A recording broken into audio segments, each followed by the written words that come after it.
Estaremos viendo el tema Jesús sin honra en su propia tierra. Estaremos viendo hasta el verso 13.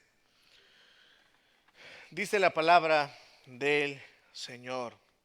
Salió Jesús de allí y vino a su tierra y le seguían sus discípulos. Llegando el día de reposo, comenzó a enseñar en la sinagoga y muchos, oyéndole, se admiraban y decían: ¿de dónde tiene estas cosas? ¿Y qué sabiduría es esta que le es dada? ¿Y estos milagros que por sus manos son hechos?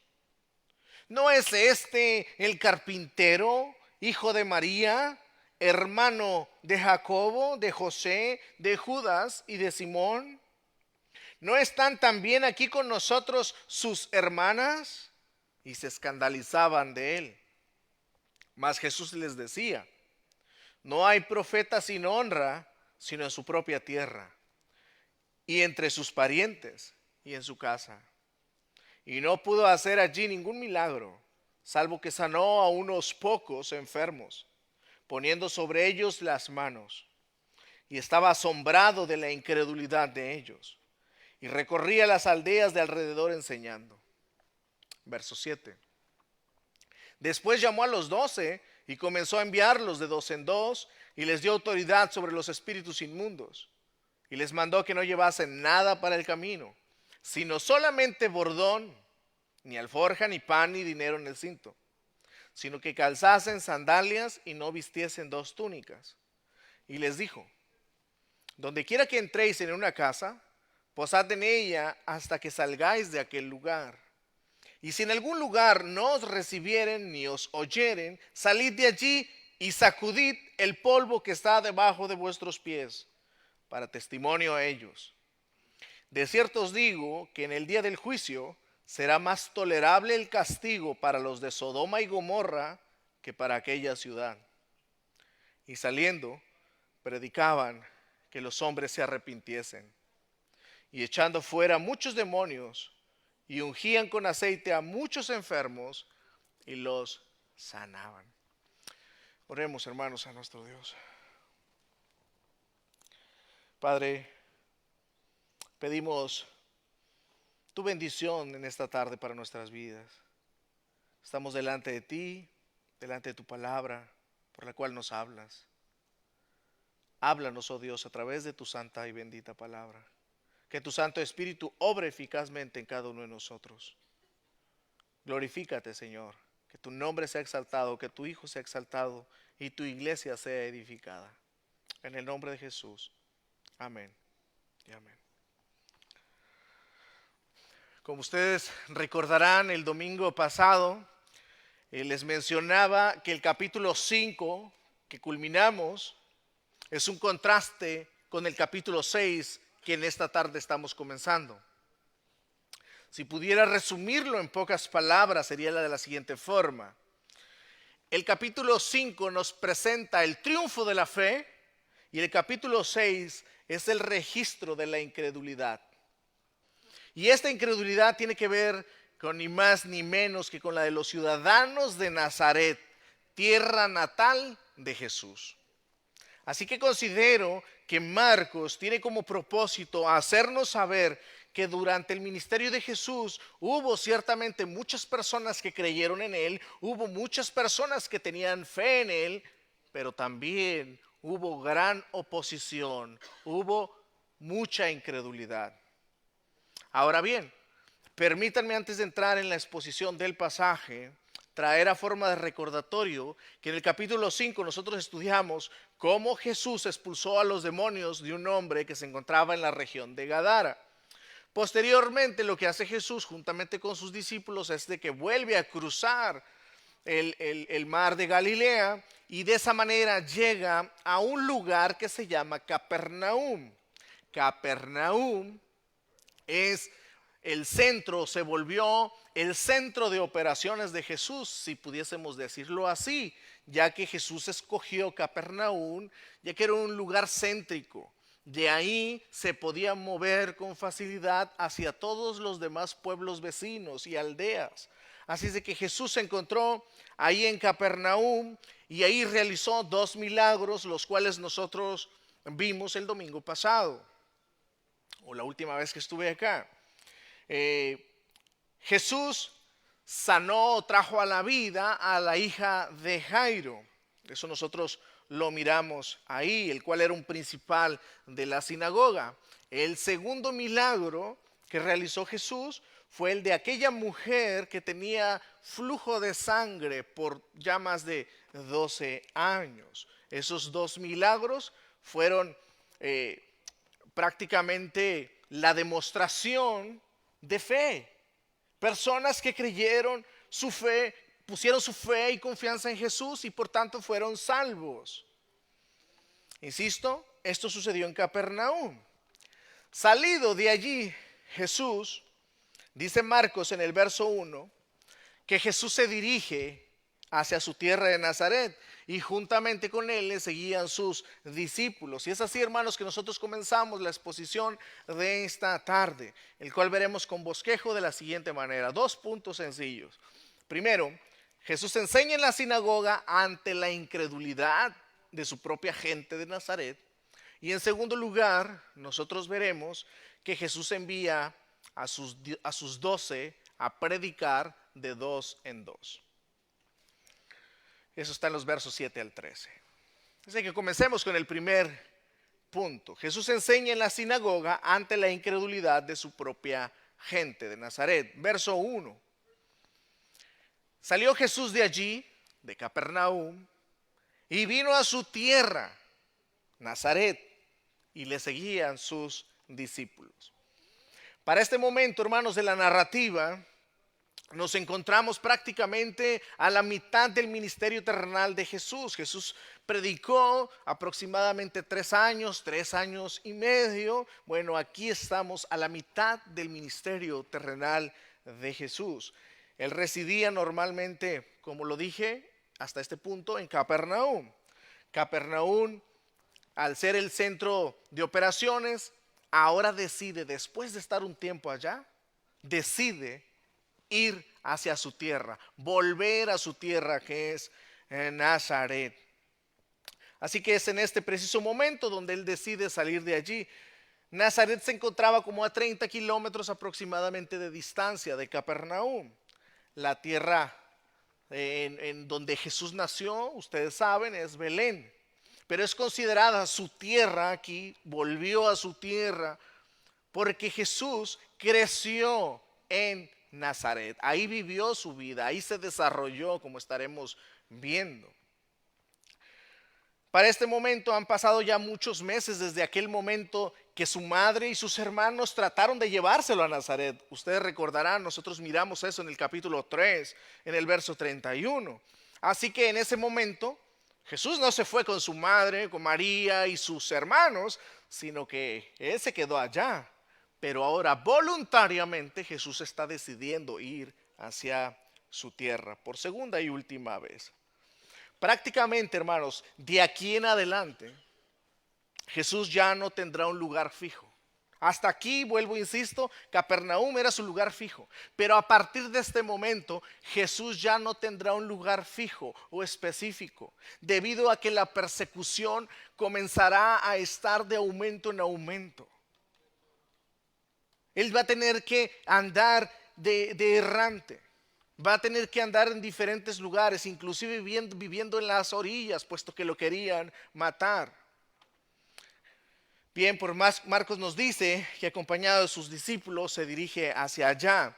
Sin duda alguna, hermanos, cuando Jesús llega a Nazaret, a su tierra, los rabinos se dan cuenta, Jesús ha llegado, y lo que hacen es de que lo invitan a enseñar en la sinagoga. Verso 2. Y llegando el día de reposo, comenzó a enseñar en la sinagoga. Y muchos, oyéndole, se admiraban y decían: ¿de dónde tiene estas cosas? ¿Y qué sabiduría es esta que les dada? Y estos milagros que por sus manos son hechos. Algo que era muy común es de que los dirigentes de las sinagogas escogían a alguien para que predicara o para que enseñara las escrituras. Así es de que ellos deciden invitar a Jesús. Cuando llega Jesús acá lo invitaron también porque ya venía como un maestro, ya era reconocido. Muchas personas lo identificaban, tenía discípulos y es así también como llegó a Nazaret. Algo que era muy común es de que los maestros de la época siempre viajaban, hermanos, de un lugar a otro con sus discípulos. Y es lo que está sucediendo acá. Jesús viene como un maestro rodeado de sus discípulos y lo invitan a la sinagoga. Pero veamos entonces nuevamente ahí la reacción de los asistentes. Dice Marcos que mientras Jesús les estaba enseñando, muchos oyéndole se admiraban y decían: ¿de dónde tiene estas cosas? ¿Y qué sabiduría es esta que les da y estos milagros que por sus manos son hechas? Ellos sabían de los milagros que había realizado Jesús. Esto nos enseña claramente que Jesús no era el típico maestro al cual ellos estaban acostumbrados a escuchar o invitar a la sinagoga. Estaban acostumbrados, ellos a escuchar a maestros monótonos, aburridos, que se la pasaban recitando solamente dichos de otros rabinos, no leían las escrituras, no enseñaban las escrituras prácticamente, no las explicaban. Estaban asombrados, dice el texto. ¿Por qué? Porque Jesús era diferente. Cuando hablaba, sabiduría salía de su boca. En sus palabras no había engaño y eso era palpable para todos. Por eso están admirados, están asombrados. El detalle, hermanos, es de que acá están asombrados, pero más allá de su sabiduría, porque eso es notable, la sabiduría, habla con sabiduría. ¿Quién le dio estas cosas a este? Más allá de la sabiduría, ellos están asombrados porque era su paisano, porque era de su misma tierra. Para ellos era un conocido, un local. En otras palabras, para ellos en su mente, alguien que sobresaliera de entre ellos era causa de asombro. ¿Cómo? Pero si este lo conocemos, es de nuestra tierra, es de nuestro terreno, es del barrio. ¿Cómo va a ser? ¿Cómo va a ser posible que este Jesús tenga esta sabiduría? ¿De dónde le sale esto? ¿Por qué hace las cosas que hace? Y así en otro tipo de consecuente preguntas, que ahí está mismo en el verso 3.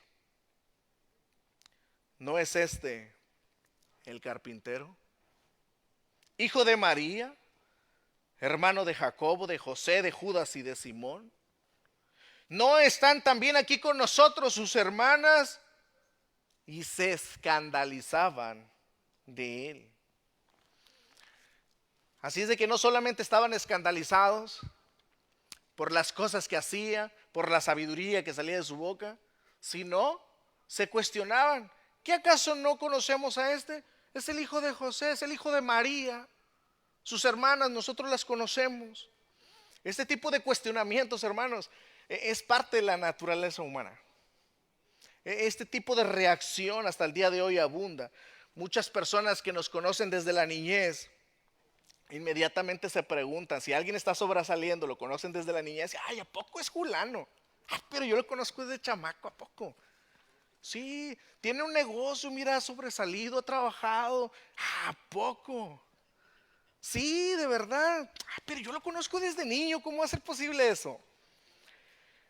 En algún momento, algunos de nosotros hemos pasado la vergonzosa experiencia de que vuelve a su pueblo natal y aparece una persona más mayor que uno y le dice: ¿a poco tú eres ese chavalillo que andaba ahí? Sí, sí, sí, soy yo. Yo te cambiaba los pañales. Y usted así como que, ¿quién les ha pasado?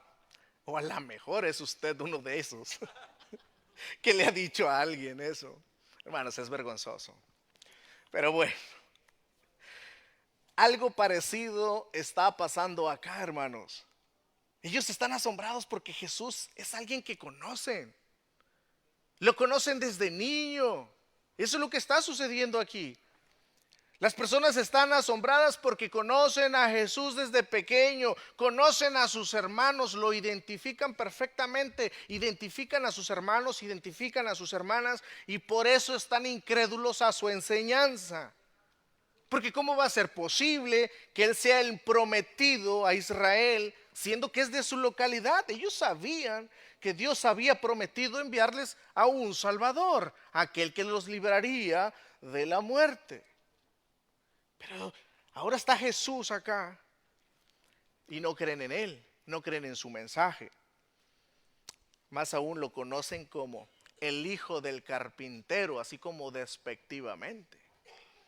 Lucas en el capítulo 4, verso 16, en el verso 16 dice, y me acompañan ahí por favor de una vez, vamos a leerlo. Lucas capítulo 4, verso 10. Vamos a leer del 16 en adelante para que puedan observar. Dice Lucas ahí que en la sinagoga, ahí mismo en Nazaret, hermanos, no sabemos si fue exactamente el mismo acontecimiento o otro. Este es un dilema honestamente, pero lo importante es de que Jesús estuvo en Nazaret y abrió las escrituras ahí en la sinagoga, y Lucas narra lo siguiente en el verso 16 en adelante. Vino a Nazaret donde se había criado, dice Lucas, y en el día de reposo entró en la sinagoga conforme a su costumbre y se levantó a leer. Verso 17. Y se le dio el libro del profeta Isaías. Y habiendo abierto el libro, halló el lugar donde estaba escrito: el Espíritu del Señor está sobre mí, por cuanto me ha ungido para dar buenas nuevas a los pobres, me ha enviado a sanar a los quebrantados de corazón y pregonar libertad a los cautivos y vista a los ciegos, a poner en libertad a los oprimidos, a predicar el año agradable del Señor. Y enrollando el libro, lo dio al ministro y se sentó. Y los ojos de todos en la sinagoga estaban fijos en él. Y comenzó a decirles: hoy se ha cumplido esta escritura delante de vosotros. Hermanos, ahí está Jesús en esta ocasión diciéndoles: hoy se ha cumplido esta profecía de Isaías. Isaías escribió acerca de mí, que el Mesías habría de llegar. He aquí, esto se ha cumplido delante de ustedes. Y usted sigue leyendo y va a ver que después de ahí lo quisieron agarrar a Jesús y lo quisieron aventar por un barranco, por el despeñadero. En rechazo, incredulidad hacia Jesús. Por eso, volviendo acá a Marcos, no es este el hijo de María. Lucas dice que ellos decían: ¿no es este el hijo de José? Marcos acá registra: ¿no es este el hijo de María? Los ciudadanos que se encontraban en la sinagoga estaban escandalizados, se escandalizaban de Jesús. El razonamiento, hermanos, era algo así como: pero ¿cómo va a ser posible que se esté cumpliendo esta profecía de Isaías en Jesús? Si a Jesús nosotros lo conocemos. Es más, Él es el hijo del carpintero. Él nos hizo sillas, nos hizo camas, nos hizo puertas, nos hizo ventanas. ¿Cómo que es el Mesías? Esa fue la reacción precisamente de incredulidad por parte de los paisanos de Jesús. Por eso, ante tal incredulidad, Jesús respondió lo siguiente, y eso está en el verso 4, volviendo a Marcos capítulo 6, verso 4. Mas Jesús les decía: no hay profeta sin honra sino en su propia tierra y entre sus parientes y en su casa. Hermanos, este dicho o proverbio era antiguo, ya era conocido. Jesús simplemente acá lo está usando. Pero este proverbio, este dicho ya era antiguo, era conocido por los judíos, era conocido por muchos. Y se usaba precisamente para describir la naturaleza humana, la tendencia humana, la tendencia del corazón, la cual consiste en que las personas siempre están más dispuestas a reconocer y recibir los mensajes de personas foráneas con los cuales ni se relacionan ni conocen personalmente. Eso es una práctica hasta el día de hoy y es notable y lo podemos ver. Usted abre un negocio y nadie quiere que darle un like o algo. Porque no, ¿a poco va a hacer crecer su negocio? Yo lo conozco. Muchas personas batallan con esto del reconocimiento. A las personas naturalmente les cuesta reconocer a las personas que están alrededor suyo.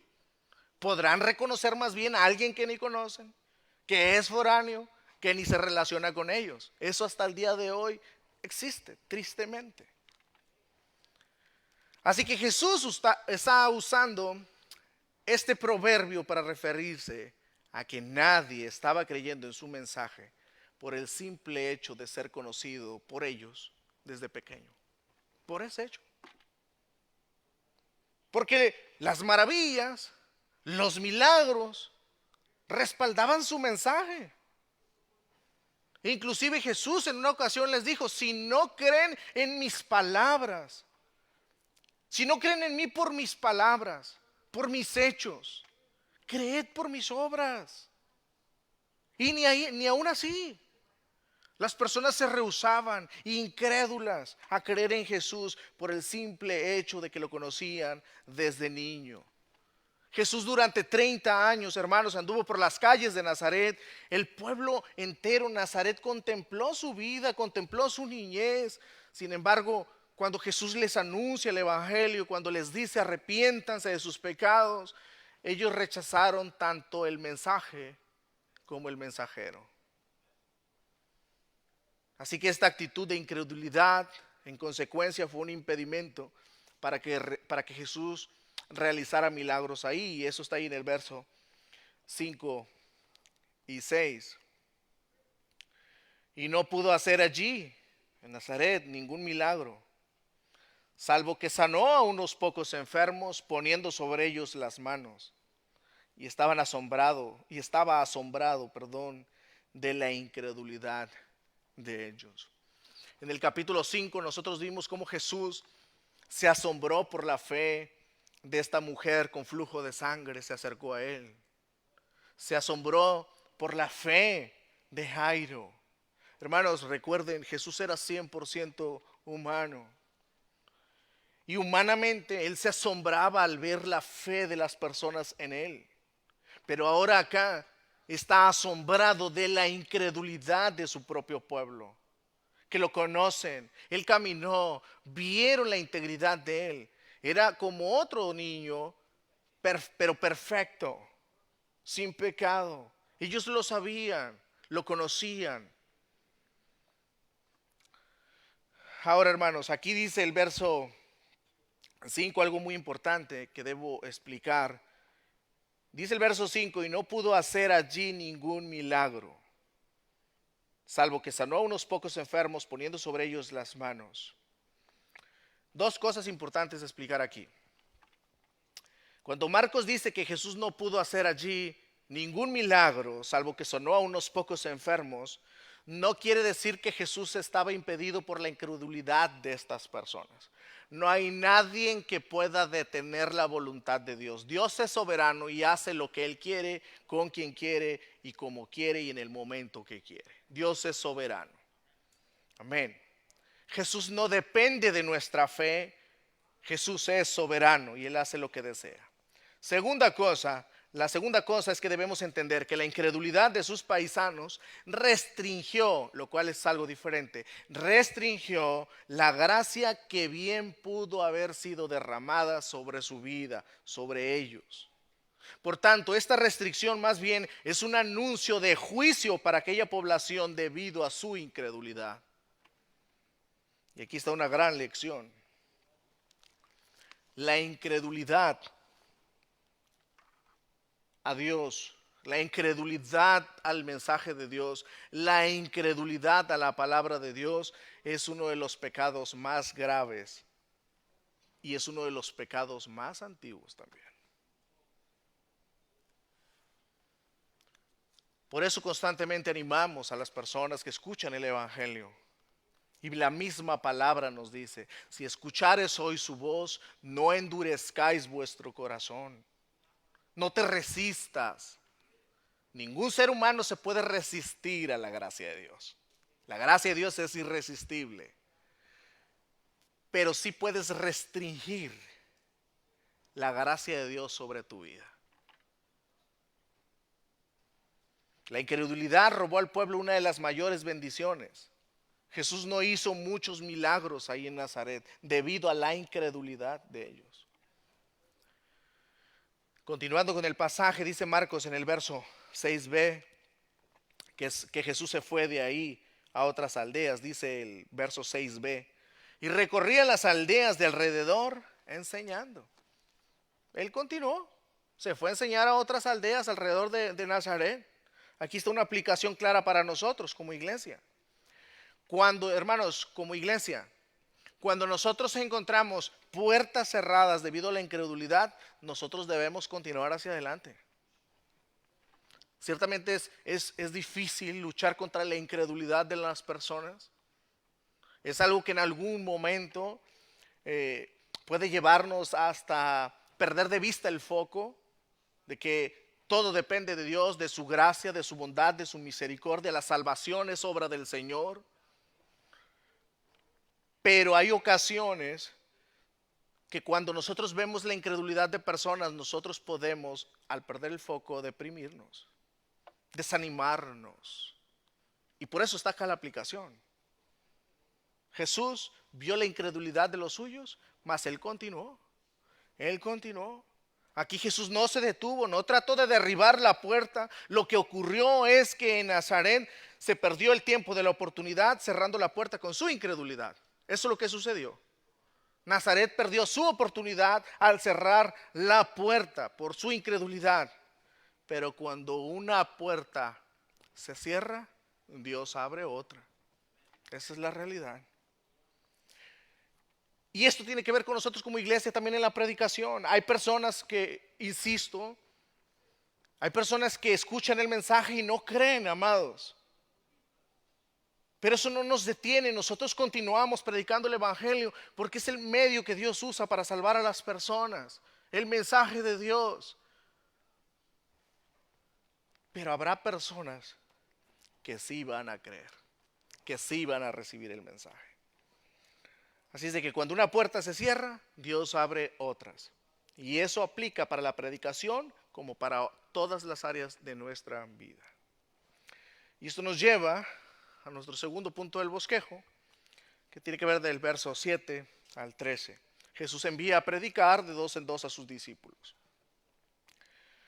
En el capítulo 1 y 2, nosotros vimos, hermanos, cómo Jesús eligió soberanamente 12 discípulos. 12, ustedes recuerden, porque representaban las 12 tribus de Israel. ¿Recuerdan?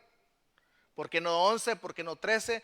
12 porque representaba el número de las tribus de Israel, que eran 12.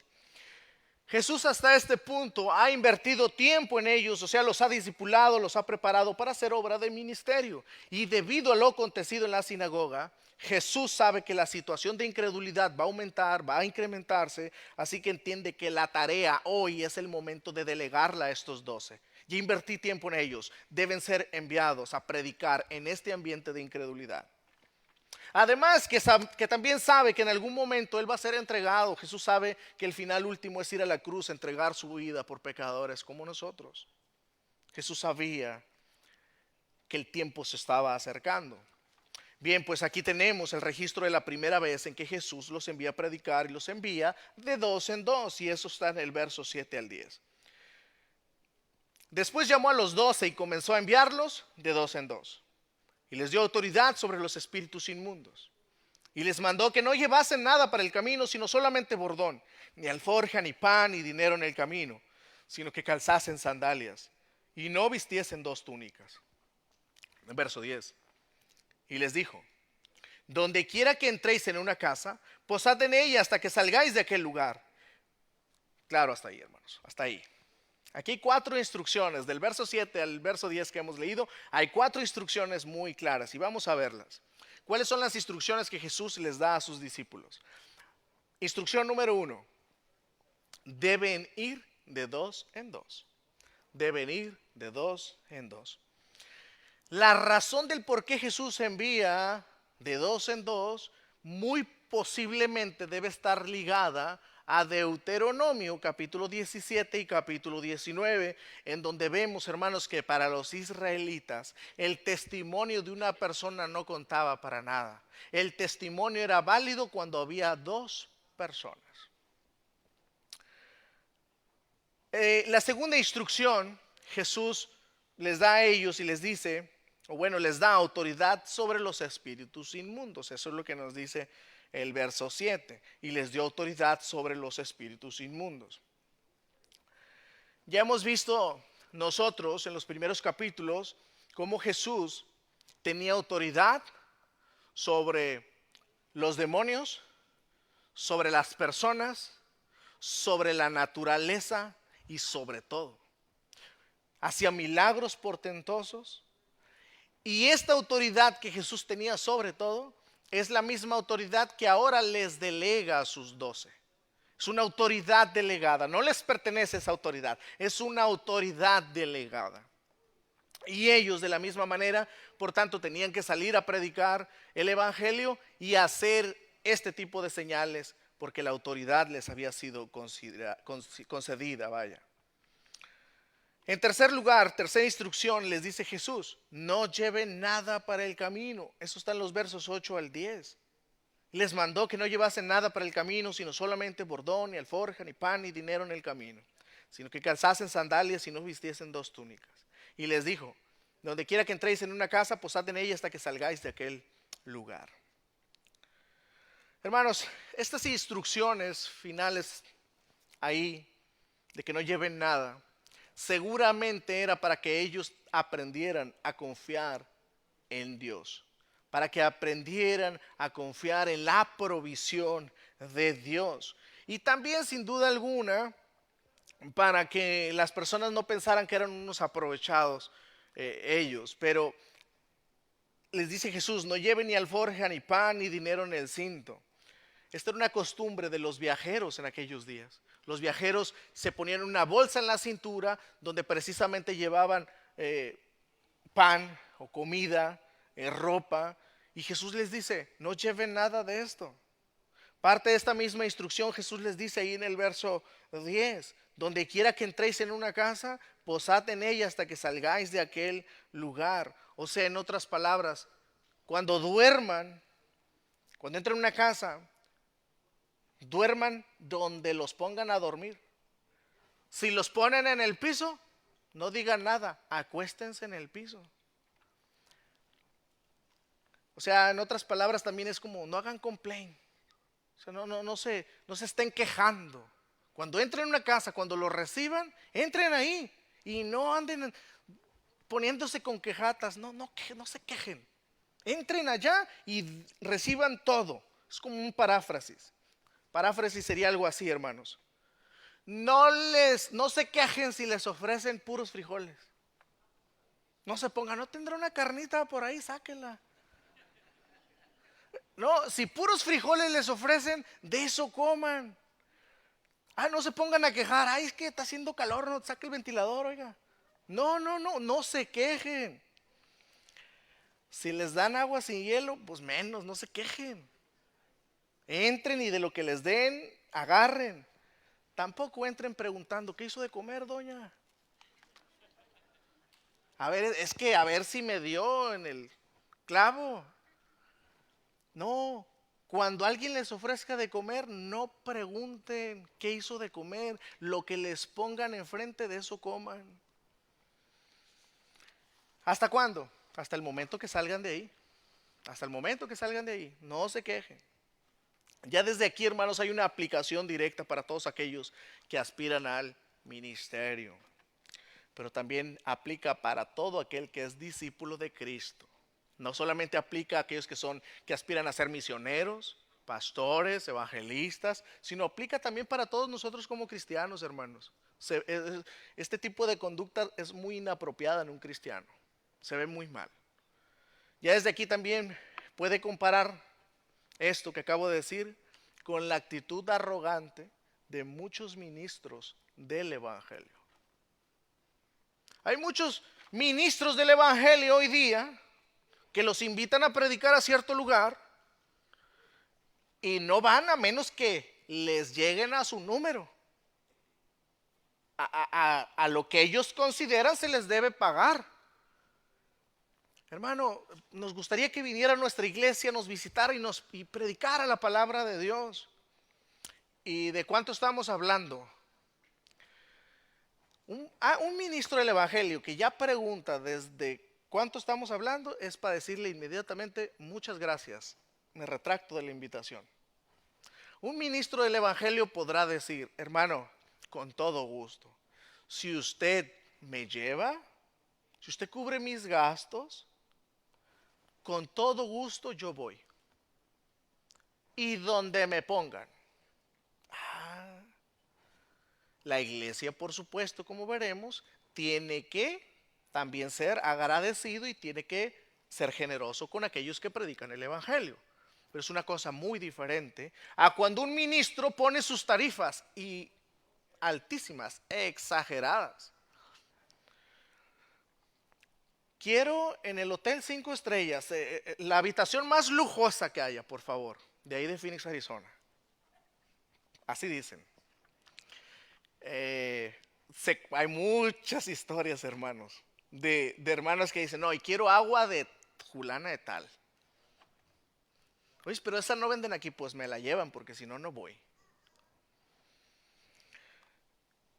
Hermanos, solo como un dato, les comparto también que parte de la cultura judía tenía como costumbre ser muy hospitalaria. Los judíos eran sumamente hospitalarios, eran fácil para abrir las puertas de su hogar y sobre todo eran hospitalarios y generosos con las personas que iban predicando la palabra de Dios. Las personas recibían muy bien, por ejemplo, a los profetas de Dios. Tristemente ya para el siglo I en adelante, al estar la generosidad clara de los cristianos sobre todo, muchos falsos maestros comenzaron a aprovecharse de la generosidad del corazón de las personas. Incluso los primeros cristianos tuvieron que poner ciertas reglas, porque había ministros del evangelio que entraban a las casas y duraban 2, 3 días, 2 semanas y se volvían holgazanes. Pues comida gratis, techo gratis.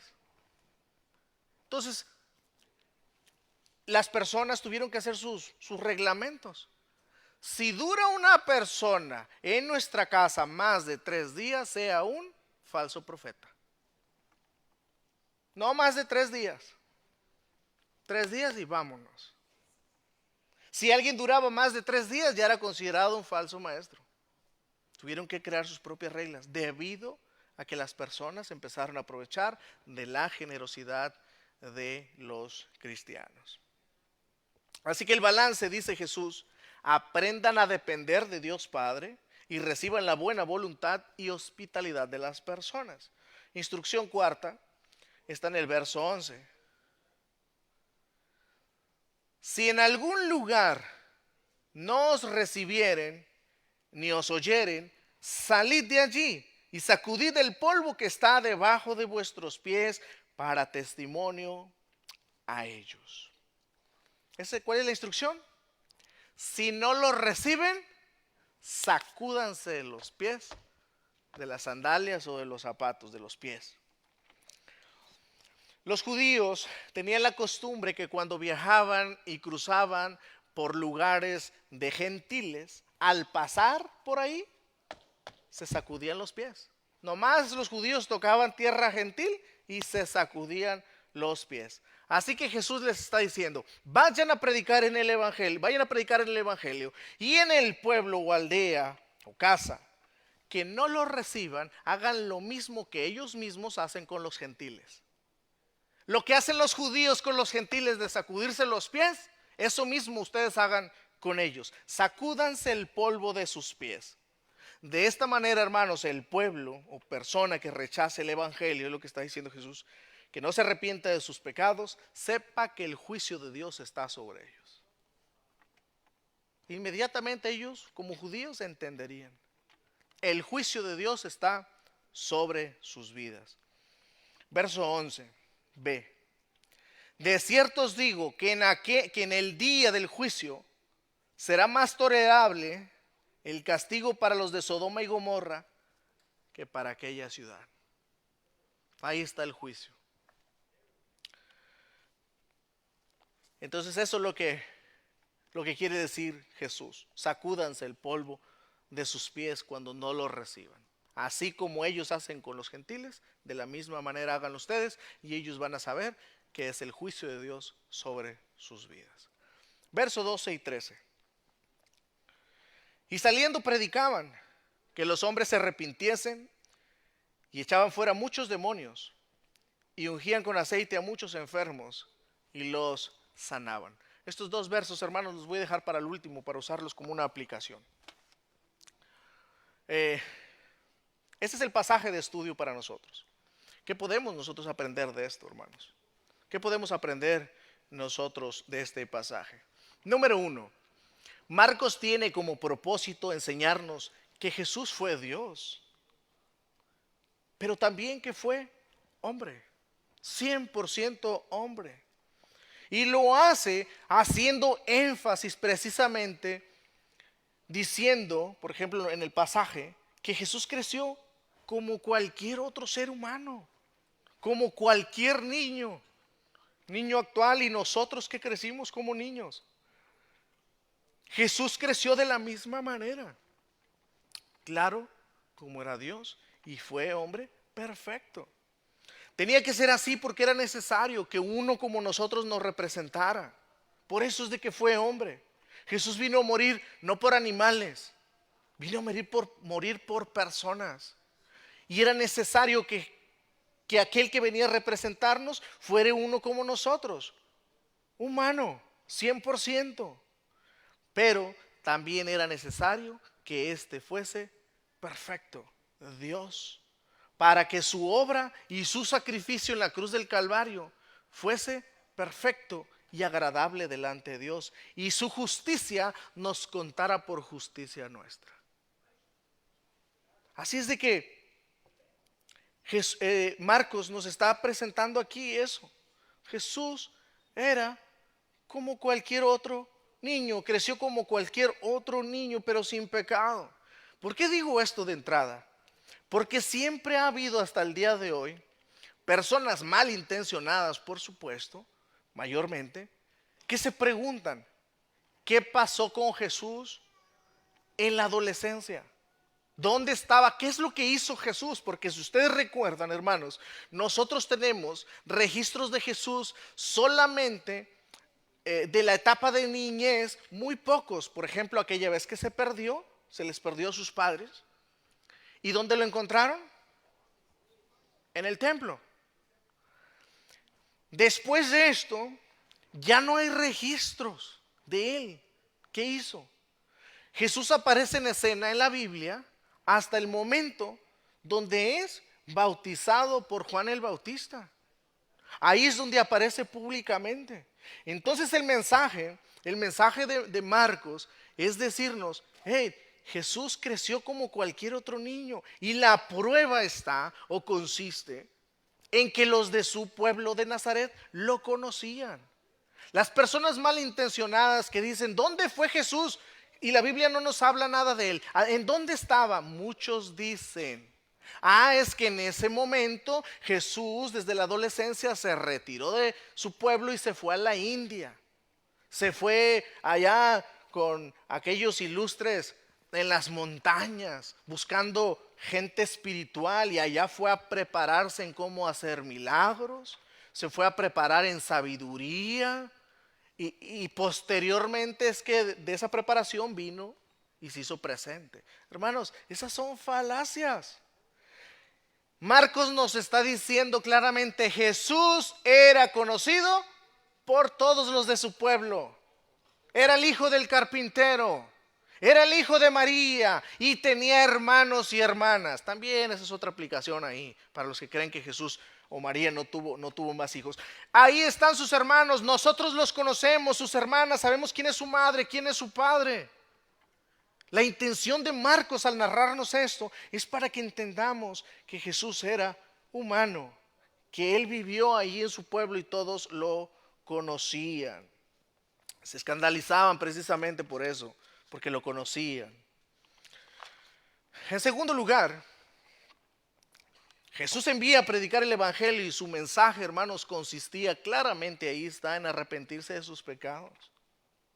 Y esta aplicación es importante para nosotros. El mensaje de Dios para la humanidad no ha cambiado. El mensaje de Dios continúa siendo el mismo.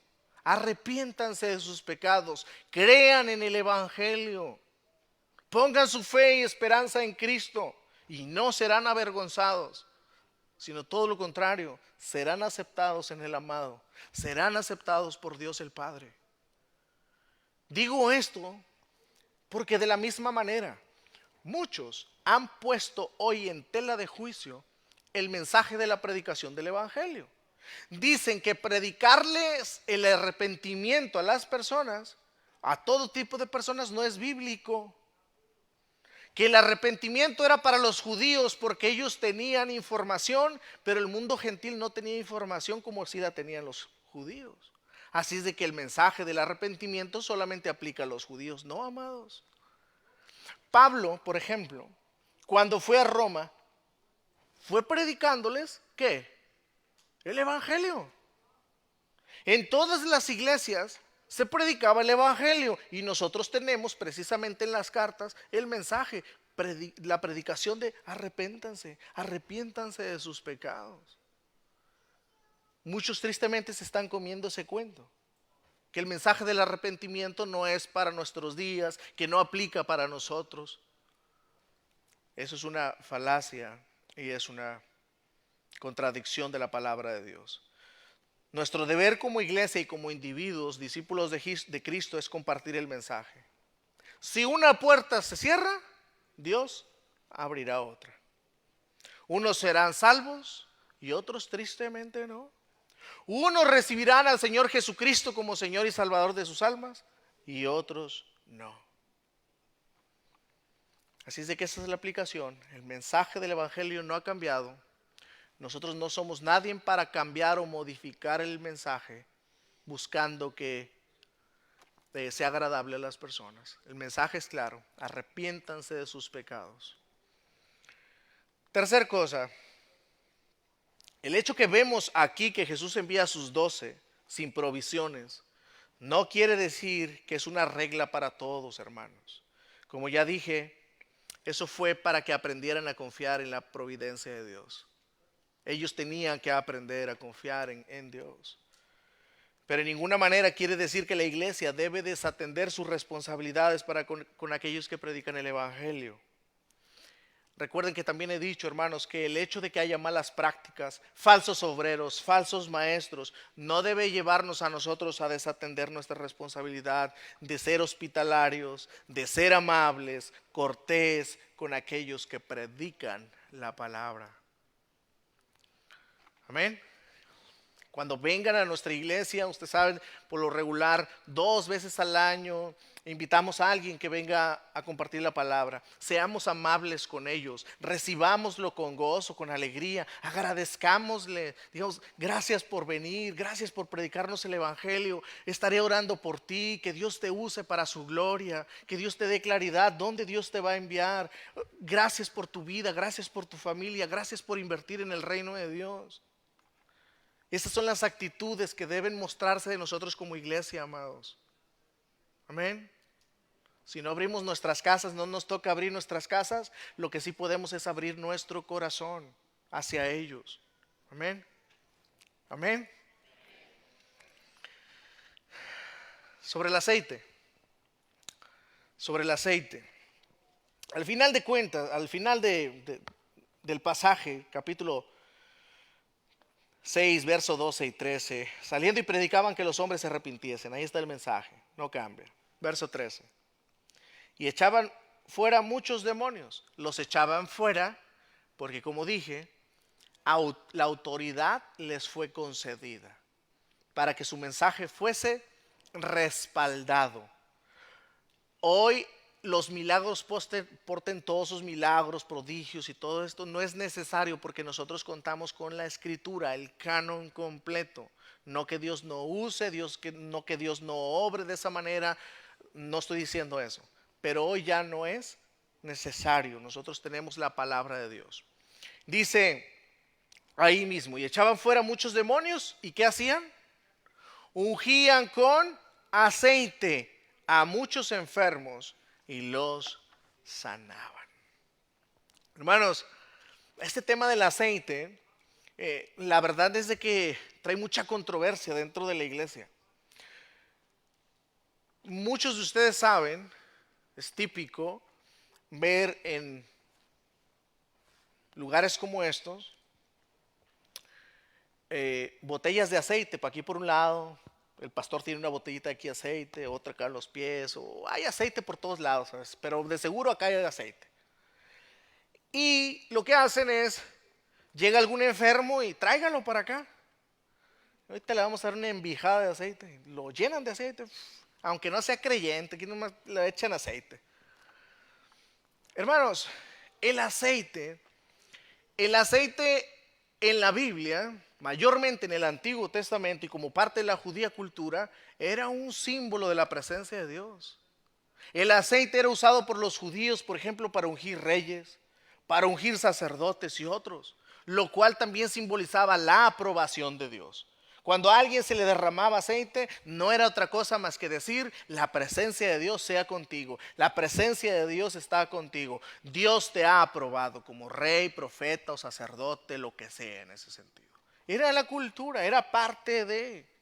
También ciertamente se usaba como forma de remedio para diversas enfermedades. Así como nosotros también tenemos pócimas que nos duele aquí, nos duele allá y tienen muchas de ellas aceite.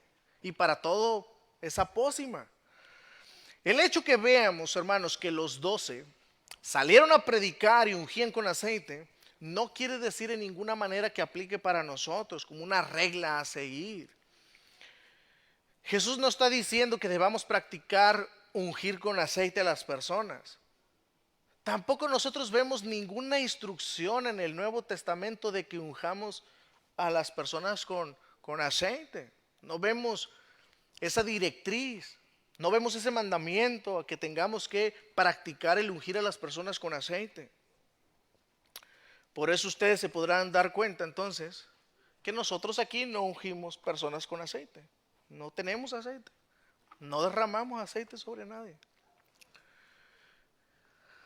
Alguien de ustedes podrá decir, pero pastor, Santiago 5:14 dice ahí claramente que unjan con aceite al enfermo.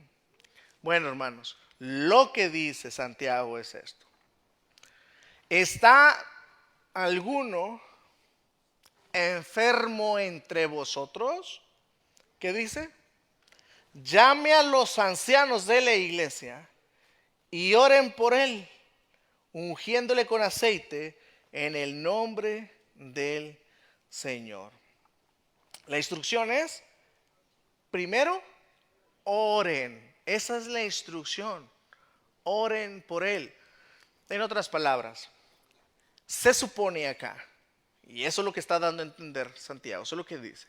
Si alguien o alguno de vosotros está enfermo, llame a los ancianos. O sea, si hay alguien que se encuentra impedido de venir al culto, a la reunión de adoración, debido a su enfermedad, hágale saber a los ancianos, llámenlo, que vengan a usted.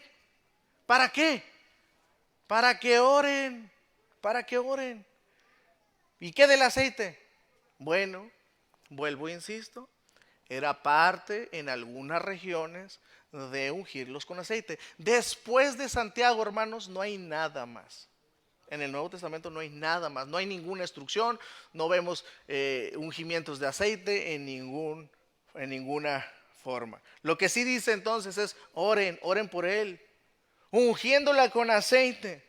Y si hubiere cometido pecados mediante la confesión a Dios, le serán perdonados. Oren por él, que confiese sus pecados y sus pecados le serán perdonados. El punto acá, hermanos, es de que Santiago no le está atribuyendo ningún poder milagroso al aceite. En la mente de Santiago no está eso, unja el aceite porque hay un poder milagroso en él. No, eso no está en la mente de Santiago. Era una práctica y también era terapéutico el aceite para los judíos. El problema, ¿saben dónde está? El problema radica que en nuestra cultura se le atribuye un poder milagroso al aceite. Por eso muchas personas acuden a iglesias y, pastor, ¿le puede echar aceitito aquí a mi cartera para que me rinda el dinero? Únjame la cartera. Pastor, acabo de comprar mi casa, venga y unja con aceite la casa para que los demonios huyan, a que los malos espíritus no anden por aquí. Acabo de comprar mi carro, acabo de abrir mi negocio, pastor, ¿puede ungir con aceite, por favor? Estoy enfermo, me duele aquí, traiga el aceite y la embarradera ahí de aceite. Hermanos, vuelvo e insisto, el problema en nuestra cultura es de que se le atribuye un poder milagroso al aceite. ¿Sabe usted qué significa atribuirle poder a algo que no tiene poder? Misticismo. Cuando usted confía en algo, cuando usted le atribuye poder a algo que no tiene poder, eso es misticismo, eso no es bíblico. Ahora que si alguien, hermanos, nos llama, por ejemplo, como ancianos, como pastor, como líderes, pastor, ¿puede venir a orar por mí? Claro, por supuesto. Y si estamos allá y de repente nos dice, porque nos ha sucedido, me ha sucedido, sacan su botellita de aceite, porque venden unas botellitas de aceite. No sé si usted sepa, yo creo que no, porque no creo, ¿verdad? Pero venden unas botellitas de aceite que son, por supuesto, traídas desde Israel.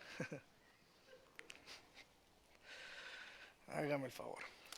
Traen unas botellitas a vender supuestamente de Israel y las personas las han sacado. ¿Me puede ungir con aceite? Bueno, ¿qué es lo que deberíamos hacer nosotros si alguien nos pide eso? Amados, lo que debemos hacer en esos casos es explicarles lo que les estoy explicando acá. Hermano, hermana o señor Julano, mire, el aceite no tiene ningún poder milagroso, ninguno. El único que tiene poder para escucharlo es Dios. El único que tiene poder para perdonar sus pecados es Dios en Cristo. Y no solamente tiene poder, sino que Él atiende las súplicas de aquellos que le buscan con fe. Dios está atento a aquellos que oran a Él.